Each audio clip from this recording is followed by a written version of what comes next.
नमस्कार बंधुरा एतदिन बांगालिर जनप्रिय स्थान छिलो आमादेर प्रिय दीघा। बर्तमाने एई दीघा एखन एकटा केंद्रबिंदु हये उठेछे एई जगन्नाथ देवेर मंदिर।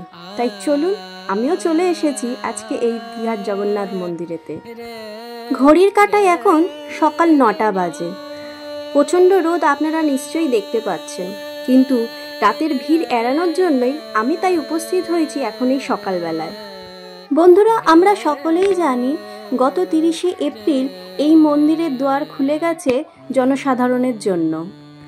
বন্ধুরা এই মন্দিরে প্রবেশ করার জন্য অনেকগুলি দ্বার প্রস্তুত করা হলেও আমি কিন্তু মূল দ্বার দিয়েই কিন্তু প্রবেশ করেছি। তবে এখানে আপনাদেরকে জানিয়ে রাখা ভালো, আপনারা যারা মনে করছেন পুজো দেবেন এবং জুতো কোথায় রাখবেন তাহলে অবশ্যই 6 নম্বর গেটকে আপনারা অনুসরণ করতে পারেন। বন্ধুরা বেলে পাথরের উপরে নির্মিত এই অপূর্ব ভাস্কর্যশৈল মন্দিরটি অপূর্বভাবে আপনাদেরকেও মন কাড়বে। বন্ধুরা সর্বপ্রথম নজর কাড়বে এই সূর্যস্তম্ভটি এবং এটাকে দেখার পর আমাদেরকে সিংহদুয়ার পেরিয়ে সামনের দিকে এগিয়ে যেতে হবে আমাদের মন্দিরের উদ্দেশ্যেতে। বন্ধুরা ভেতরে প্রবেশ করা মাত্রই আমরা দেখতে পাবো প্রথমেই একটি জগন্নাথ দেবের মূর্তি। এইভাবে বন্ধুরা 3টি মন্দির অতিক্রম করার পর আমরা দেখতে পাবো আমাদের মূল মন্দির, যেখানে স্বয়ং ভগবান জগন্নাথ দেব বিরাজ করছেন। মন্দিরের দুধারে এরকম জলের কুণ্ড আপনারা দেখতে পেয়ে যাবেন। এখানে অনেক আপনারা পদ্মফুল দেখতে পেয়ে যাবেন, তাই জন্য এর নাম রয়েছে পদ্মকুণ্ড। বন্ধুরা এই মন্দিরের নিপুণ ভাস্কর্য শৈলী আপনাদের কিন্তু অবশ্যই নজর কাড়বে। বন্ধুরা ভগবান বিষ্ণুর অপূর্ব এক বিগ্রহ দর্শন সেরে আমি এগিয়ে চললাম এবারে মূল মন্দিরের গর্ভগৃহে যাওয়ার জন্য।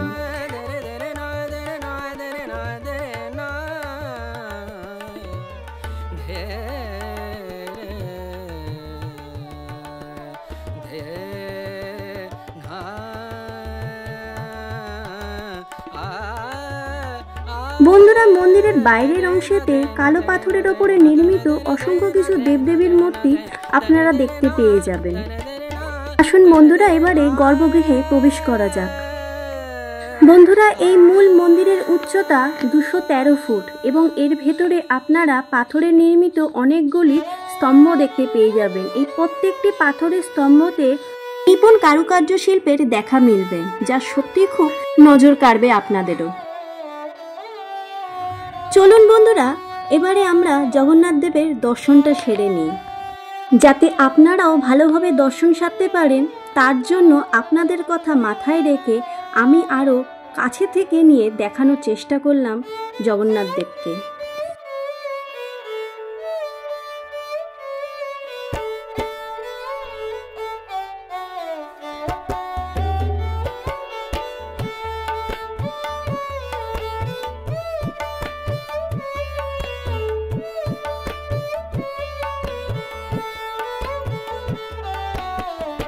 বন্ধুরা আমার দর্শন সারা শেষ।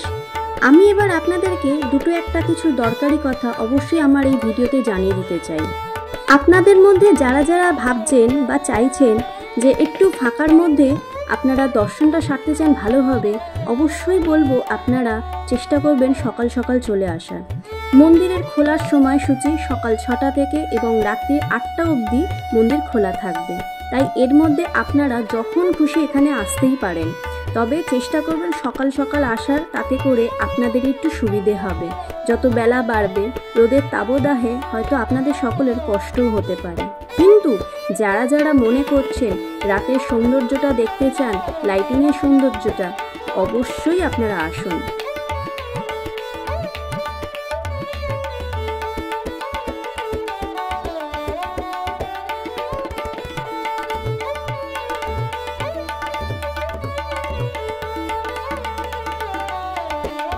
বন্ধুরা আমার তো এখানে মন্দির দর্শন করার পর্ব শেষ হয়েছে। আমি আপনাদেরকে বলবো যারা যারা এখনো অবধি ভিজিট করেননি অবশ্যই একটিবার আসুন, ভিজিট করে যান। আমি কথা দিচ্ছি আপনাদেরও পর্যন্ত খুব ভালো লাগবে, কারণ এটা কতটা ভালো লাগছে তার জন্য যে ভাষা সেটা ব্যক্ত করার মতন ভাষা আমার কাছে নেই। তাই অবশ্যই আসুন, দেখে যান, ঘুরে যান। যারা যারা অলরেডি ভিজিট করেছেন তাদের অভিজ্ঞতা কিরকম অবশ্যই আমাকে আমার ভিডিওর কমেন্ট বক্সে জানিয়ে যাবেন, আর যারা এখনো করেননি অবশ্যই যান। ভিডিও শেষে বন্ধুরা আমি কিছু রাতের ভিডিও ক্লিপও আপনাদের সাথে শেয়ার করব। তবে আমি রাত্রিবেলা ভেতরে আর ভিজিট করিনি, কেননা বাইরে প্রচুর ভিড় ছিল। যেহেতু আমি ভিড় পছন্দ করি না, তাই বাইরে দিয়ে কোনো রকম করে একটা ছোট্ট ভিডিও নিয়ে আমি এই ভিডিওর সাথে আমি শেয়ার করেছি আপনাদের কাছে।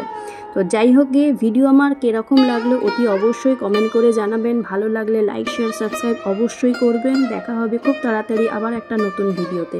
সবাই ভালো থাকবেন, সুস্থ থাকবেন এবং ভিডিও শেষে সকলের উদ্দেশ্যে জানাই জয় জগন্নাথ। আপনারাও আমাদের কমেন্ট বক্সে এসে জানিয়ে যাবেন জয় জগন্নাথ।